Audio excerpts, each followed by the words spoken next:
Ok, xin chào mọi người trở lại với kênh YouTube của mình. Thì với những cái bạn đang chơi game vua hải tặc của bên 568 Play thì chắc hẳn là mấy ngày gần đây hay gặp sự cố bị mất đăng nhập. Và thực tế bản thân mình cũng bị như vậy thôi. Mình cũng có rất nhiều lúc muốn vào game mà bị sự cố, hay đặc biệt là server mình đang chiến tranh ấy, mà đôi khi mình có thể online rồi nhưng vẫn bị đít ra ngoài, không, mình vẫn bị mất kết nối và mình bị đẩy ra ngoài. Nó dẫn đến một việc là đang cần đánh người ta mà lại không đánh được, rất là phiền, đúng không? Nói chung là đấy là một cái sự cố chung thôi. Và nếu bạn nào chơi vua hải tặc lâu năm rồi, nói chung là chắc cũng quen với việc thỉnh thoảng hay có sự cố này. Nhưng mà tuy nhiên trong đợt này nó đang có cái đấu giá, nó rất là bất tiện. Ngoài việc như kiểu với con bot ấy thì có thể hôm nay mất, ngày mai đánh bù không sao, vì nói chung con mất một ngày không đáng kể. Nhưng tuy nhiên như kiểu hoạt động như kiểu đấu giá thì lâu lâu mới có một lần, mà cái bị mất kết nối này rất là phiền, đúng không? Nên thành ra hôm nay muốn đi trao đổi chia sẻ với mọi người một chút. Thế trong cái tình hình hiện tại ấy, thì bây giờ nguyên nhân các thứ là do nhà phát hành người ta xử lý, mình không thể nào can thiệp vào hệ thống được. Một phần là mình chả hiểu cái gì về vấn đề sự cố này cả, phần còn lại là có hiểu thì cũng chả làm gì được, vì nó không phải là game của mình là người chơi chứ mình không phải là người làm, thành ra mình không thể can thiệp vào cái đấy được. Còn bây giờ trong trường hợp bây giờ đằng nào nó cũng bị lỗi sự cố này rồi, đúng không? Thì bây giờ thay vì cái việc mà ta tìm cách trách móc nó, thì bây giờ ta tìm cách sau đó để khắc phục trong cái tình trạng đấy.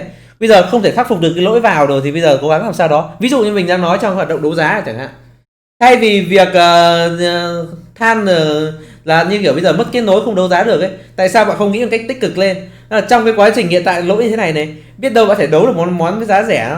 Minh chứng ở đây mình có thể cho bạn thấy ở đây là nếu như hôm đầu tiên nó không xảy ra lỗi mất kết nối thì cái báu vật, mình cho bạn xem là cái báu vật ở đây ở đâu nhỉ?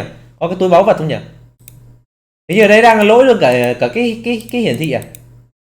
Ở đây mình đang thấy ở đây nó bị lỗi cái chỗ hiển thị, đây nó chỉ hiển thị mỗi cái ngày gần đây nhất thôi. Tức là nếu mà tức là mình đang quay một video khác về hướng dẫn về đấu giá thì mình chưa đăng thôi, thì nó lại phá ở trong video đấy mình quay ấy, thì ngày đầu tiên mình quay ấy, thì mình quay đấu giá bị hụt, thì mình đấu giá mất 15k vàng vẫn bị hụt cái báu vật này. Nhưng tuy nhiên là hôm nay vì lỗi đăng nhập mình thấy bạn này mất có 10.002 không? Tức là biết là tự nhiên nó tiết kiệm một số vàng rất lớn, vì thường cái cụm 1 ấy thì cái giá rẻ này hiếm khi có lắm. Vậy thì thay vì việc ta trách móc vào lỗi đăng nhập nó khiến cho ta không đấu giá được ấy, tại sao bạn không tận dụng cơ hội đó, bạn đấu giá với giá sàn đi, hoặc đấu hơn giá sàn một chút đi, biết đâu hên ấy vì sự cố đăng nhập ấy người ta không đăng nhập vào được mà bạn ăn được cái giá rẻ thì sao không? Tại sao bạn không nghĩ theo chiều hướng tích cực lên, là cố gắng làm sao bây giờ ví dụ bạn nhắm đấu cái báu vật ấy, bạn hãy đấu làm sao cho đến cái thời điểm bạn còn online trong game ấy, hãy để mình là top 1. Có thể hên đó, biết đâu được không? Ví dụ như trường hợp này mình nghĩ trường hợp này là hên thôi. Tại vì sao? Tại vì chắc chắn là nếu hôm nay đăng nhập, thời điểm mình quay hôm nay là lúc 12 giờ đêm của ngày mùng 6 tháng 7, tức là chính xác là cái thời điểm đấu giá là của ngày mùng 5 tháng 7, thì cái thời điểm gần đến hết giờ đấu giá mình không đăng nhập vào được. Tại vì nếu mình đăng nhập vào được chắc chắn mình sẽ bỏ ra số vàng tầm trên 10k vàng chắc chắn để đấu cái báu vật này. Mặc dù có thể mình sẽ không đấu được thành công nhưng chắc chắn mình sẽ bỏ số vàng trên 10k.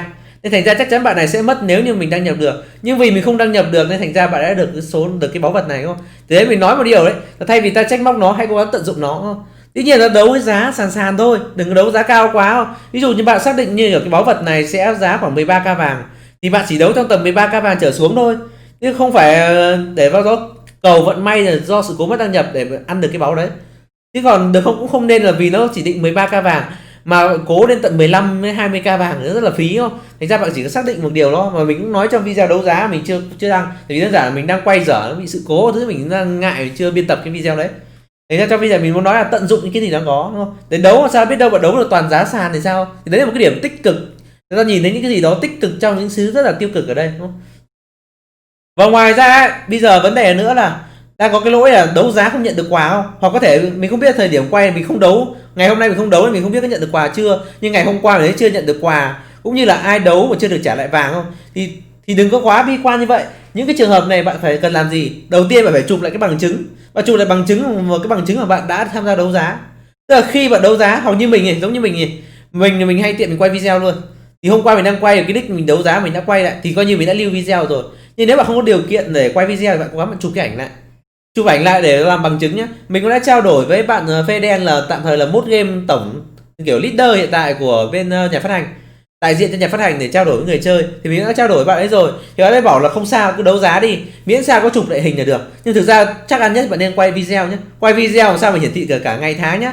Ví dụ như mình dùng màn to ở góc này mình không hiển thị được ngày tháng, và cái phần hiển thị hình ảnh của mình nó đang chiếm mất cái chỗ của cái phần đồng hồ, thì có thể bạn chùm sao hiện cả đồng hồ cũng như là cả cái vật phẩm bạn đấu giá cũng như số vàng bỏ vào ấy, để làm cái bằng chứng để nhà phát hành sau có thể add lại vàng thứ các bạn nên, hoặc là add lại vật phẩm nếu bạn đấu thành công, đúng không? Thì bạn nên chụp một thứ lại làm bằng chứng, và không áp dụng cho mỗi đấu giá đâu, tất cả các hoạt động khác là vậy. Ví dụ như đợt trước bị lỗi cái sự kiện quan tực chẳng hạn, đúng không? Bạn cũng chụp lại hình bạn sẽ được xử lý thôi.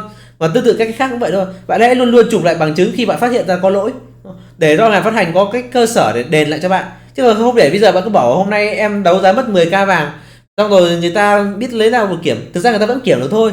Thực ra về lý thuyết là dữ liệu có thể backup lại được, hoàn toàn có thể kiểm được. Nhưng tuy nhiên là thay vì việc khổ sở để đi tìm dò bạn như thế nào ấy, thì tốt nhất bạn hãy chủ một cái bằng chứng để cho họ xử lý luôn cho bạn, đỡ mất thời gian của cả hai bên thôi, thì sẽ tiện hơn.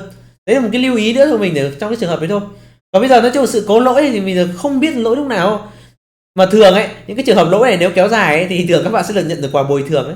Thì nói chung là quà này nói chung với top chả đáng là bao, nhưng chắc chắn với mấy bạn chơi free được tí quà là tốt, đặc biệt những bạn ví dụ như là không đấu giá mà vẫn được quà chẳng hạn, đúng cái thế là quà nhỏ nhỏ thôi, nhưng mà đại khái sẽ được tí quà với các sự cố miễn đăng nhập, có thể cho bạn gì đó, nó cũng là một cái cơ hội nào đó cho một số bạn free. Còn dĩ nhiên là một số bạn tham gia đấu sẽ gặp một chút thiệt hại.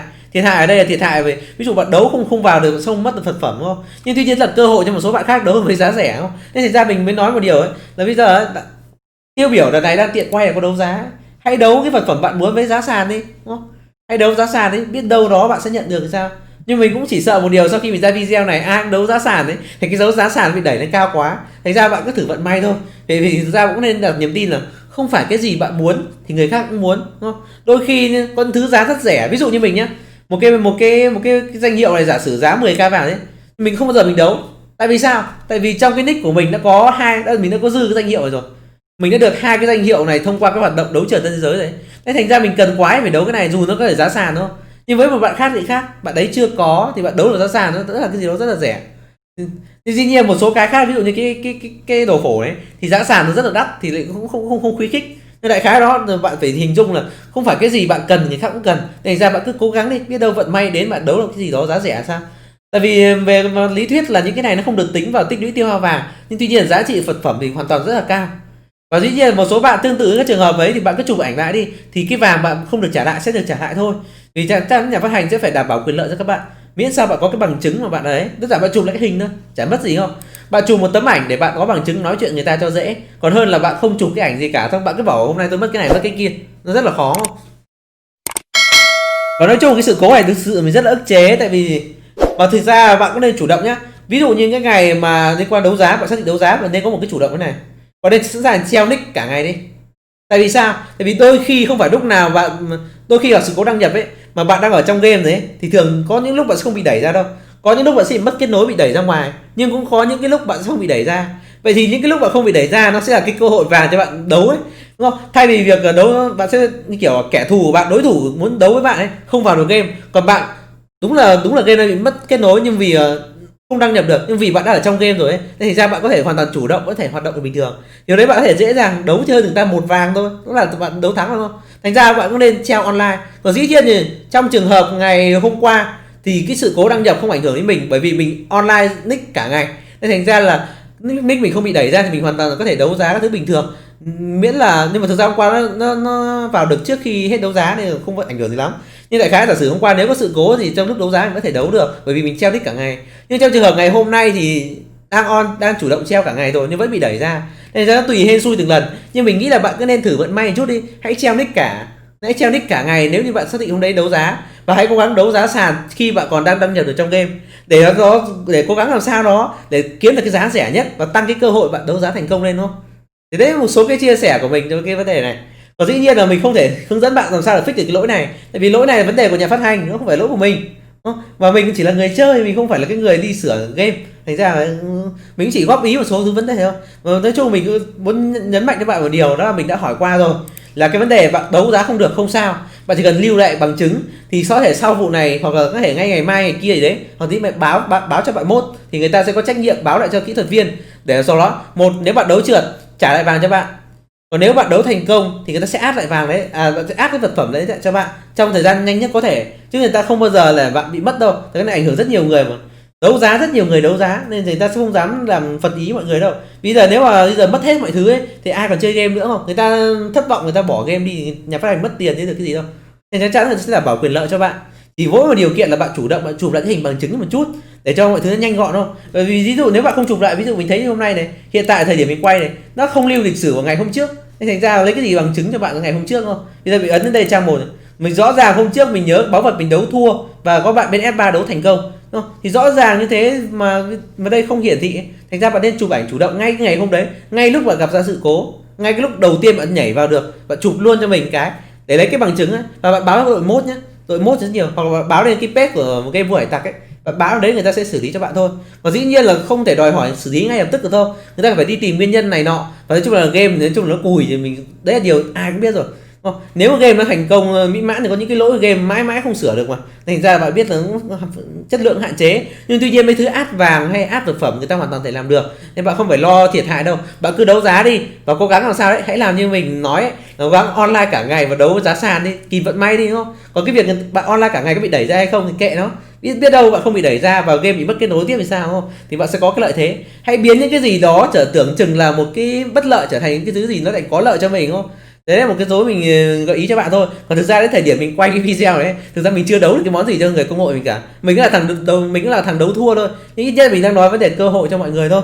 Và chúc các bạn có thể đấu giá thành công, cũng như là có chút kinh nghiệm cho các cái lần sau, các sự cố khác. Đó là luôn luôn chụp lại bằng chứng của những cái gì đó mình đã làm để đi có cơ sở để báo lỗi, để được nhận cái bồi thường lại.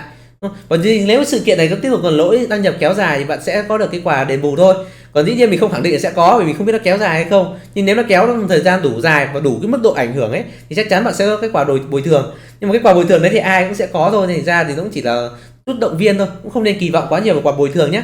Còn bây giờ có lẽ mình chỉ chia sẻ với bạn một chút vậy thôi, một video không liên quan quá nhiều đến việc chơi game, mà là vấn đề mà chia sẻ một chút kinh nghiệm trong cái quá trình xử lý sự cố thôi.